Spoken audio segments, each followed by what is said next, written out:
ეს ჩემი მესამე ვიდეო ბლოგია დღეს და შესვენებების დროს ბუნებრივია ვფიქრობ იმ თემებზე, რომლებზეც ყურადღება უნდა გავამახვილო და ვეცნობი ახალ ამბებს. ახალ ამბებს რო გავეცანი, აი დაახლოებით 20 წუთის წინ, 25 წუთის წინ, ხო, საინტერესო ამბები კი არის და ვისაუბრებთ ამ ამბებზეც, მაგრამ ამასობაში ჩემი ყურადღება მიიქცია, რომ იმ თაროზე, მე ხლა ფორმულაში ვიმყოფები და ჩემგან ხელმარჯვნივ, წინდა ხელმარჯვნივ არის თარო,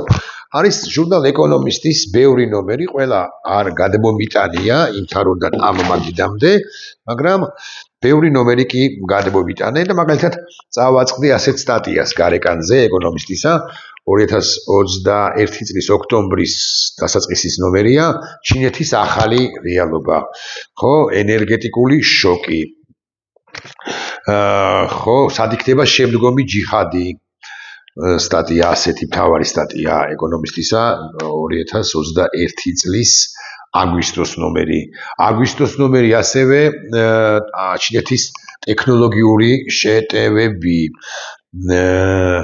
ხო, ასევე კოვიდზე მაგალითად ბაიდენს China Doctrine, ხო? ბაიდენის ჩინური დოქტრინა, ბრიტანეთზე სტატია, კოვიდზე, როგორ მუშაობს ვაქცინაცია, ისევ ბრიტანეთზე სტატია და ასე შემდეგ. უმრავლეს შემთხვევაში ეს არის 2021-22 წლის ეკონომისტები, ისევ ბაიდენზე და ასე შემდეგ და ახლა ცალკე გადავდე სიმართლე გითხრათ, აი მაგალითად ხო, ტაივანზე ყველაზე უფრო საშიში რეგიონიაო, მაისის პირველ რიცხვში ასეთი სათაური გამოაქვს მსოფლიოშიო, ტაივანიო და სავარაუდოდ საუბარია იმაზე, რომ ჩინეთი მიიტანს შეტევას, როცა იქნება. ორი სტატიაა პუტინზე, როგორც მახსოვს, ერთი ეს, რომელშიც საუბარია ნავალნიზე და მეორე სტატია, თავარ სტატია პუტინი, ესე ნავალნის ფოტოც არის აქ სიმართლე გითხრათ. ეს არის 2021 წლის აპრილის 24 ხაზს უსვამ პუტინის შემდგომი ნაბიჯი. ამ სტატიას გადავხედე, გულახდილად გეტყვით და ამ სტატიაში არან ნაკლებად არის საუბარი იმაზე, საუბარია ნავალნიზე, საუბარია რუსეთის შიდა პრობლემებზე, ურთიერთობების გაჩაღების სურვილზე ევროპასთან, Nord Stream 2-ზე და ასე შემდეგ, მაგრამ ნაკლებად არის საუბარი იმაზე, რომ პუტინი კიდევ უფრო მეტად არაადეკვატური იქნება გლობალურ კონტექსტში და დაიწყებს ომს უკრაინაში. კვლავ ვიმეორებ, ეს არის 2021 წლის აპრილის თვე, 10 თვეში ზუსტად, ესე იგი მაისი, ივნისი, ივლისი, აგვისტო და ასე შემდეგ, 2022 წლის 24 თებერვალს ზუსტად 10 თვეში პუტინი დაიწყებს მისთვისაც ძალიან მძიმე ომს, თუ თლად გულახდილები ვიქნებით, არაადეკვატური პუტინი დაიწყებს მისთვისაც ძალიან მძიმე ომს უკრაინაში და 4 წელია, ერთ კვირაში კი უნდა დასრულება, მაგრამ 4 წელია ამ ომს ვერ ასრულებს და რუსეთი ყოველდღიურად მეთქი ასე ვიტყვი, სტრატეგიული თვალსაზრისით უკვე დამარცხებული, მაგრამ ტაქტიკურ დონეზეც კი ყოველდღიურად ის სუსტდება. აქვს მას რესურსები, განა არა, მაგრამ და კიდევ შეუძლია ცალკეული სპეციალისტები, ექსპერტები რომ ამბობენ, სამხედრო ექსპერტები მათ შორის კიდევ 2-3 წლის განმავლობაში ესეთი ინტენსიური ომი, მაგრამ პერსონალურად მე მგონია, რომ 2-3 წლის განმავლობაში ისე დასუსტდება, რომ ყოველდღიურად მას გაუჭირდება, მათ შორის დასუსტდება გეოპოლიტიკური თვალსაზრისით და საერთაშორისო ასპარეზზე ხომ ის დასუსტებულია, იმიტომ რომ ის მუცელ ამოუყორავი ქვეყანა, ხვალვე შეუძლია პუტინს ომის დასრულება, აი იმ პირობებით, რა პირობებსაც მას პრინციპში დასავლეთი სთავაზობს, მაგრამ რუსეთს პუტინს უნდა არა მხოლოდ დონბასი ეს კიდევ ერთხელ უნდა ვთქვათ, არამედ მთელი უკრაინა და რა ვერ აღწევს რა ამ მიზანს, კიდევ უფრო ვეშდება, კიდევ უფრო არაადეკვატური და კიდევ უფრო მძიმე ხდება, მძიმე საყურებელიც არის რეალურად. ამასობაში თქვენ ისნებართ, ამაზე კი არ მინდოდა საუბარი, უბრალოდ პუტინს next move ეს რომ ნახე ხო, შემდგომი ნაბიჯი პუტინისა ამაზე უკრაინასთან დაკავშირებით არც ერთი გამოცემა და შესაბამისად არც ერთი რაღაც სერიოზული მეტნაკლებად ექსპერტი არ საუბრობდა ყოველ შემთხვევაში 21 წელს ამასთან დაკავშირებით და მით უფრო არ საუბრობდა იმაზე, ეს ის პერიოდი არ დაგავიწყდეს, როცა ბაიდენია ხელისუფლებაში, ახალმოსულია ბაიდენი ხელისუფლებაში, პრინციპში ასე უნდა ითქვას და ტრამპი დამარცხებულია და არც არავინ არ ფიქრობს, ვერავინ ვერ განჭორებს, რომ ტრამპის მეორე კადენცია იქნება, ტრამპი უკვე 24 წელს დაამარცხებს პრეზიდენტ ბაიდენს და 25 წლის იანვრიდან შევა ისევ დაბრუნდება ისევ ოვალურ კაბინეტში. ამასობაში სწორედ ტრამპთან დაკავშირებით მინდა ორიოდე სიტყვის თქმა და ეს არის ძალიან საინტერესო ამბავი. კერძოდ ტრამპი ამბობს შემდეგ რამეს, რამდენიმე წუთის წინ გავრცელებული ინფორმაციაა, რომ ითხოვს ყველა კავშირის გაწყვეტას ვენესუელისაგან. ტრამპი, ამერიკის შეერთებული შტატების 47 პრეზიდენტი, ჩინეთთან, ირანთან და კუბასთან. კუბა ძალიან სუსტი სახელმწიფოა. ყურადღება მისაქცევი არც არის თითქოს, იმიტომ რომ კუბის გადასანაცვლას ან კუბის ადეკვატურ სახელმწიფოდ გარდაქმნას არაფერი არ უნდა, ვინც ის იქნება ამერიკის შეერთებულ შტატებთან მიერთებასაც კი, ყოველ შემთხვევაში ტრამპისთვის, რომელიც ასეთი არაორდინალური პოლიტიკოსია, ასეთი არაორდინალური გადაწყვეტილებები ახასიათებს. მაგრამ ჩინეთთან და რუსეთთან გაწყვეტე ურთიერთობაო, როცა მიმართავს ვენესუელის შერჩენილ ხელისუფლებას, დროებით შერჩენილ ხელისუფლებას, ეს კი ფრიად აღსანიშნავი და ფრიად საინტერესო ამბავია. და აქვე ძალიან საინტერესო ამბავი, ვენესუელის ახალი დროებითი ხელისუფლება ამერიკის შეერთებულ შტატებს შემდგომი გაყიდვის მიზნით 30-დან 50 მილიონ ბარელამდე ნავთობს გადასცემს. მესმის რომ დაზიანებულია ინფრასტრუქტურის გარკვეული ნაწილი, მაგრამ ამის მიუხედავად უნდა ითქვას, რომ როგორც ჩანს, ამერიკის შეერთებული შტატები გააკონტროლებს ყოველ შემთხვევაში ამ მარაგებს ვენესუელისა და შეიტანს ამერიკის შეერთებულ შტატებში და მერე უკვე თავად მოახდენს მათ რეალიზაციას. ამერიკის შეერთებულ შტატებს სასიცოცხლოდ ჭირდება ნავთობი მეტი და ნავთობი იაფი, მათ შორის გლობალური უსაფრთხოების უზრუნველყოფის თვისაც, რომ რუსეთზე დამოკიდებული არ იყოს ბევრი სახელმწიფო და იმ სახელმწიფოებს, რომლებიც ებღაუჭებიან ახლა რუსეთს, იქნება და მან სხვადასხვა ლოჯისტიკური ხაზებით მიაწოდოს ამ შემთხვევაში უკვე ვენესუელიდან წამოღებული ნავთობი. უსამართლოა, ბევრი თქვენგან იტყვის, შესაძლოა უსამართლოა, მაგრამ ეს არის რეალპოლიტიკა, ეს არის ის მდგომარეობა, რომელიც არის შექმნილი და ეს არის ის რეალპოლიტიკა, რომელიც კონვერტირდება, ვინიცის და კონვერტირდება სასიკეთოდ მსოფლიოსი უკვე შემდგომ პერიოდში. მე ამაში აბსოლუტურად დარწმუნებული ვარ, რომ სადაც სუსტია ბროტების ღერძები, სადაც სუსტია რუსეთი, იქ გასაკვირველია არის თავისუფლების მეტი სივრცე და თავისუფლება იქ იმარჯვებს უფრო და უფრო. მოხარული ვარ შეგატყობინოთ, რომ ვენესუელის დროებითი ხელისუფლება ადეკვატური მოცემულ ეტაპზე გარკვეულწილად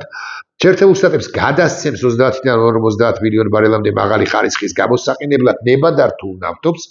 ეს ნავთობი საბაზრო ფასად გაიყიდება და მე ამერიკის პრეზიდენტი გავაკონტროლებ ამ სახსრებს, რათა გარანტირებული იყოს მათი გამოყენება ვენესუელისა და შეერთებული შტატების ხალხის საკეთილდღეო. ძალიან საინტერესო აქცენტია, თუ მიაქცევთ ყურადღებას. ნახეთ, რას ამბობს პირველ ყოვლისა, ძალიან მნიშვნელოვანია, რომ ამბობს ამგვარ რამეს, ვენესუელის დროებითი ხელისუფლება. ეს ნიშნავს იმას, რომ ამერიკის შეერთებული შტატები ოკუპაციას კი არ აკეთებს, აპირებს ვენესუელისა სრულ ოკუპაციას და სამუდამო ოკუპაციას. არა,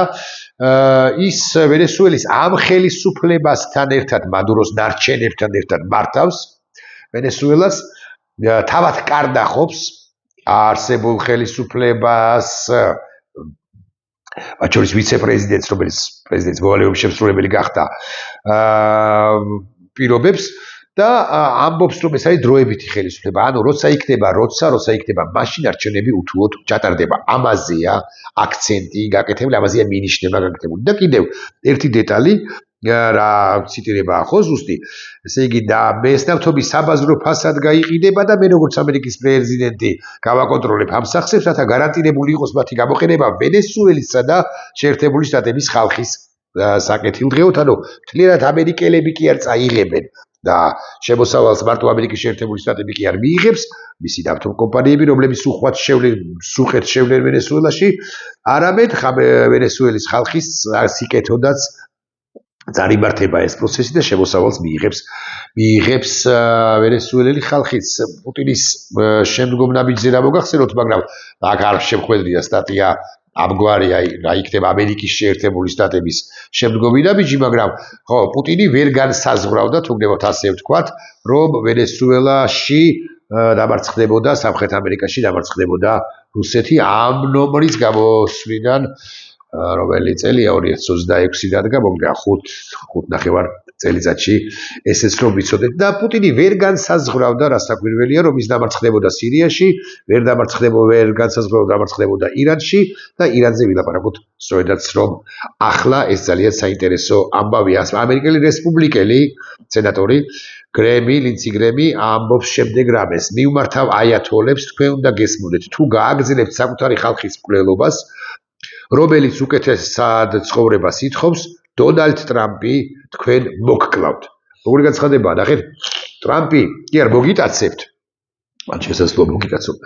ხო, არამედ მოგკლავთ. ტრამპი გაგანადგურებთ, მოდით სხვა სიტყვა ვიხმაროთ. ირანში ცვლილება მოდის, ამ ნაცისტური რეჟიმისაგან განთავისუფლება იქნება ყველაზე დიდი ცვლილება ახლო აღმოსავლეთის ისტორიაში ირანელი ხალხი სკივეუნები დახმარება გზაშია. ეს ნიშნავს პრინციპში და არ ვლაპარაკობთ ჩვენ რიგით სენატორზე, რიგით იმ პირზე, რომელიც ტრამპს ხვდება ხოლმე უხეშად ორ თვეში ერთხელ ან საერთოდაც ვერ ხვდება. ჩვენ ვლაპარაკობთ მთავარ საყრელზე ზედაპალატაში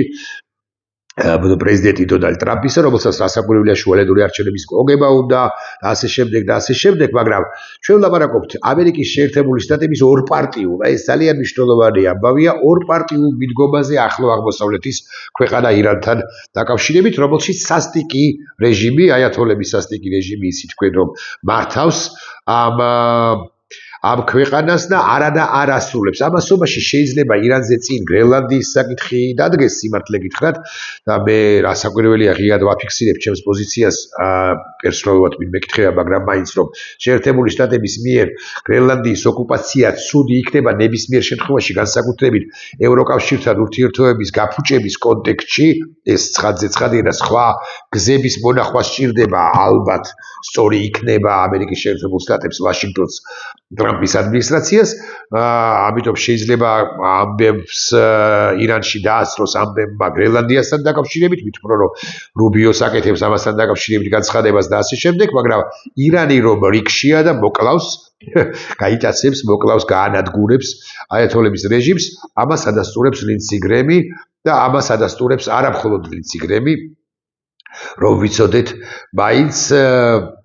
და ეს ძალიან საინტერესო ამბებია. იმიტომ არის ეს საინტერესო ამბები, რომ ირანული საზოგადოება როგორც იქნა მეთქი ასე ვიტყვი, ილაშქრებს მისი როგორც საერო ხელისუფლების, ისე ზოგადად და ნამდვილი თუ რეალისტური ხელისუფლების, ვინც მართავს პროცესს აიათოლების რეჟიმის წინააღმდეგ და ამერიკის შეერთებული შტატების ლიდერი, როგორც ჩანს, არ აპირებს რომ შეარჩინოს ის რაც შეარჩინა რამდენიმე თვის წინ, როდესაც ფორდოს და ზოგადად ბირთვული პროგრამა გაუნადგურა ირანს და ახლა ვინც ის და იქნება ნანობს კიდეც იმ განაცხადების გამო, ანუ იმის გამო რომ რეჟიმ ჩეინჯი არ მოხდა მაშინ, როდესაც იყო შესაძლებელი ეს და ახლა შესაძლებელია, მაგრამ როდესაც ხელი იყო მაშინდელი მოვლენები, სახმელეთო ოპერაცია დასჭირდებოდაო ბევრი იტყვის, მაგრამ შესაძლოა ვენესუელის მაგალითიდან გამომდინარე შეიძლება სახმელეთო ოპერაცია არ დასჭირდებოდა ტრამპს იმისთვის რომ გაენადგურებინა აიათოლების რეჟიმი. ეს ირანი ჩვენს კონტექსტში ძალიან საინტერესო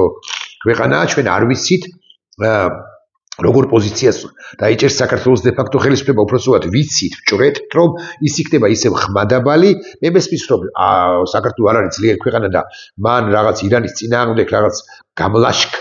ლაშქრობითი ომი არ უნდა დაიწყოს. რასაკვირველია, აქ ცხოვრობენ სხვა თუ არაფერი ირანელი მოქალაქეები და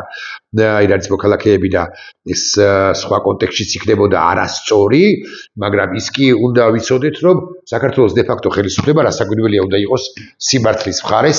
და საქართველოს დე-ფაქტო ხელისუფლებამ რასაკვირველია უნდა თქვას ის რომ დასავლეთი და კონკრეტულად შეერთებული შტატები რა გადაწყვეტილებასაც მიიღებს, ეს იქნება სწორი და ადეკვატური. ირანში რა ხდება? ასად ქალაქში მიმდინარეობს ახლა საპროტესტო გამოსვლები, რომ ვიცოდეთ, მაინც დაწყებული 29 დეკემბერს და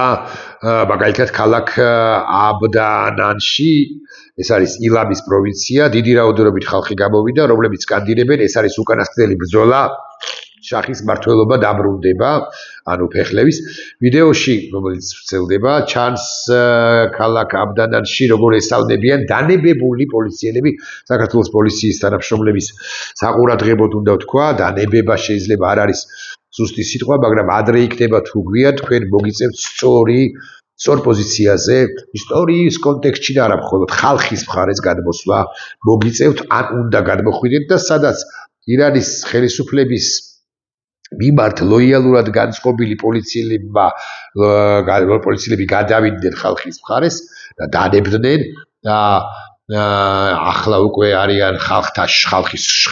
შორის, მოქალაქეებს შორის, თქვენც მოგიწევთ ამგვარი განაცხადების წესით, მოგიწევთ ამგვარი განაცხადების მიღება, რომ იცოდეთ მაინც. ამასობაში ირანის ლიდერი, ბოდიში ხრივანამდე რაღაც ინფორმაციაა, ხო, გუშინდელი მოწოდების შემდეგ, რომელიც თეირანის ყველა ბაზრის დახურვას ითვალისწინებდა, მოვაჭრეების მხრიდან ფართომასშტაბიანი გამოხმაურება მოხდა. ანუ მათ შორის გრანდ ბაზარი თეირანში, გრანდ ბაზარს ხურავდა ირანის ხელისუფლება და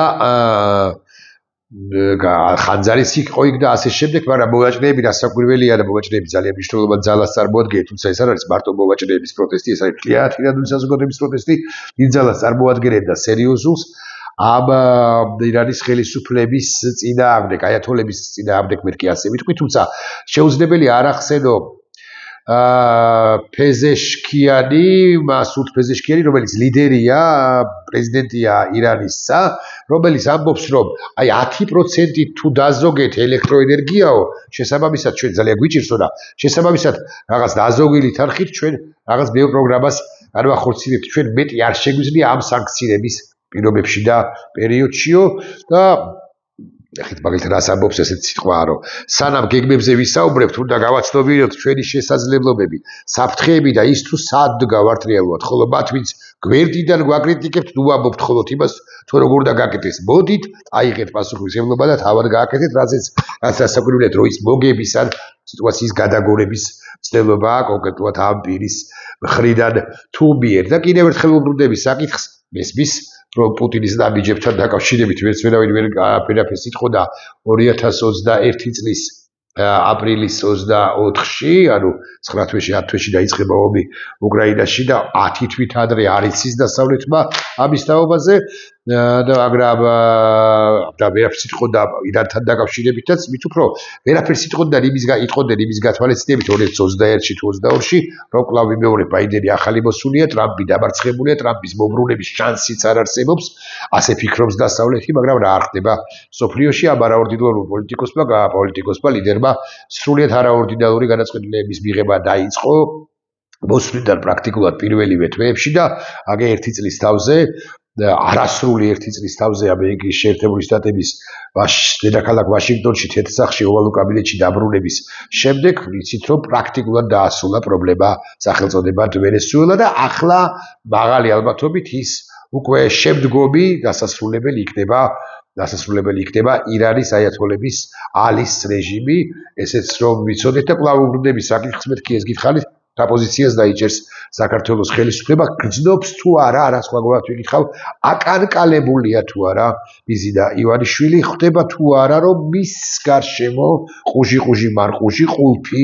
როგორც ასეთი მისი კისრის გარშემო ვიწროვდება და როცა იქნება მასაც მიადგებიან. სიმართლე გითხრათ, მე არ ვიცი რამდენად ითანამშრომლებს ამერიკის ხელისუფლება რომელიმე ბანდიტთან საქართველოში ბიზი და ივანიშვილის მოცილების შემთხვევაში, მაგალითად კობახიძესთან და პაპუაშვილთან, ბინარაძესთან, ვოლსკისთან როგორ უნდა ითანამშრომლო კარგად არ მისმის საერთოდ, მაგრამ მაინც, თუმცა შეერთებული შტატების ინტერესი რასაკვირველია, აუცილებელი, განსახორციელებელია და საქართველოს არავინ არ ჩატოვებს ბოროტების იმ ღერძებში თუ ღერძებთან, რომელზეც ვილაპარაკეთ და თუ ვენესუელას მოსთხოვეს მისი პრეზიდენტის მოტაცების შემდეგ რომ ნახეთ რა ხო მოსთხოვეს და უთხრეს რომ არავითარ შემთხვევაში არ უნდა ითანამშრომლო, კი არა უნდა გაწყვიტო, ყველა შემთხვევაში უნდა გაწყვიტო ურთიერთობა ჩინეთთან და რუსეთთანო და ირანთანო, ვინც ის და საქართველოს ხელისუფლებასაც მოსთხოვენ რომ გაწყვიტოს ურთიერთობა ირანთან, რომელიც თლად მეზობელი საქმე თუ არ არის, მაგრამ ჩვენი რეგიონის წევრი სახელმწიფოა, ჩინეთთან, რომელიც სუყეთ შემოხავს საქართველოს დე-ფაქტო ხელისუფლებას და რასაკვირველია რუსეთთან. მიუხედავად იმისა, რომ საქართველოს ხელისუფლება დაიწყებს დასაბუთებას, გააგრძელებს დასაბუთებას, ბანდა ხელისუფლება, რომ რუსეთთან ამგვარი სავაჭრო ურთიერთობა აქვს, რომ რუსეთის გარეშე დაიღუპება, რომ ირანთანაც რაღაც მზარდია ეკონომიკური აღებიცებობა, რომ ჩინეთი უფრო მსუყეთი უნდა იყოს წარმოდგენილი თუ ეს დასაშვებია და რაღაც სტატისტიკას მოიშველიებენ, რომ რაღაც საფრანგეთში თუ არის ამდენი და ამდენი ევროკავშირში ჩინური ინვესტიცია ჩვენ რა არა ვართ რაღაც რითი ჩამორჩებით ჩვენ რითი ჩამორჩებით და მით ჩამორჩებით რომ პაპუაშვილი გყავთ ასე ვიტყვი ეს ძალიან მარტივად და ეხლა დანარჩენზე აღარც ვილაპარაკებ რა რითი ჩამორჩება საქართველოს ევროკავშირის სივრცეს ზოგადად თუ კონკრეტულად საფრანგეთს და ასე შემდეგ. მოკლედ, იზიდა ივანიშვილს ულტიმატუმს როცა იქნება მას წამოუყენებენ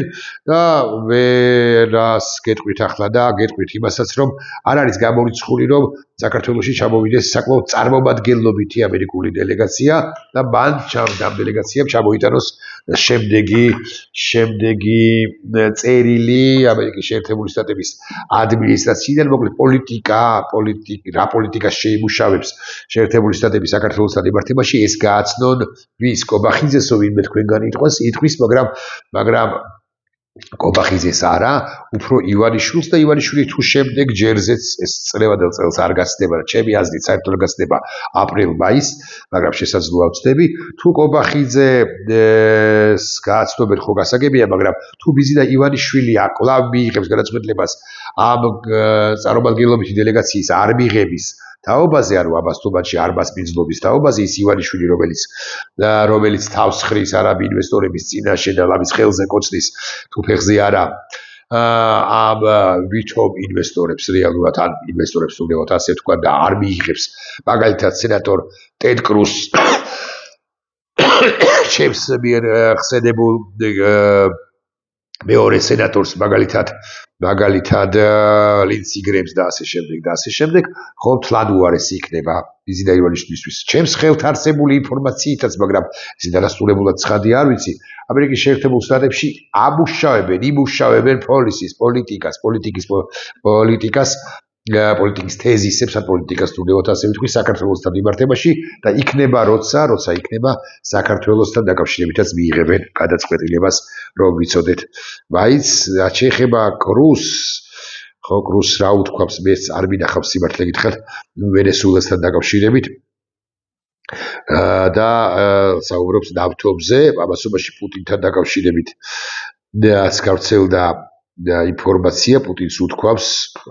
საშობაო ლიტურგიის დროს რომ ჩვენი რუსი მეომრები უფლის დავალებით ასრულებენ ჩვენი სამშობლოს დაცვის წმინდა მისიას ანტიქრისტე საუბრობს ანტიქრისტე ერთ-ერთი ან ანტიქრისტე წოდებული პუტინი საუბრობს ქრისტეზე მართლაც რომ არეულია ეს ყველაფერი კი არა მსოფლიოში ბევრი რამ და ანტიქრისტე რომ დამარცხდება ანუ პუტინი და ზოგადად ეს ჯოჯოხეთური სახელმწიფო რუსეთი ეს კი ფაქტია უბრალოდ ჩვენი მისია რა არის იცით რომ ჩვენ შევიტანოთ წვლილი მის დამარცხებაში და არ ვიყოთ ისტორიის უბრალოდ დამსწრენი არა შემსწრენი ჩვენ უნდა შევქმნათ ისტორია ეს რომ ვიცოდეთ მაინც მაგრამ იზიდა ივანიშვილის ხელში თუ პირობებში არათუ ისტორიას ვერ შევქმნით არამედ ვინც ის იქნება გავქრეთ კიდეც და ეს უნდა გავისიგრძეგანოთ კარგად და ამის გამოც უნდა დაუპირისპირდეთ ამ ბანდიტ ცერგორჯული გიზეზე უარეს ბიზინა ივანიშვილს და მის პაჟებს აკრო არიან კი არა აგდიან ნაყოფის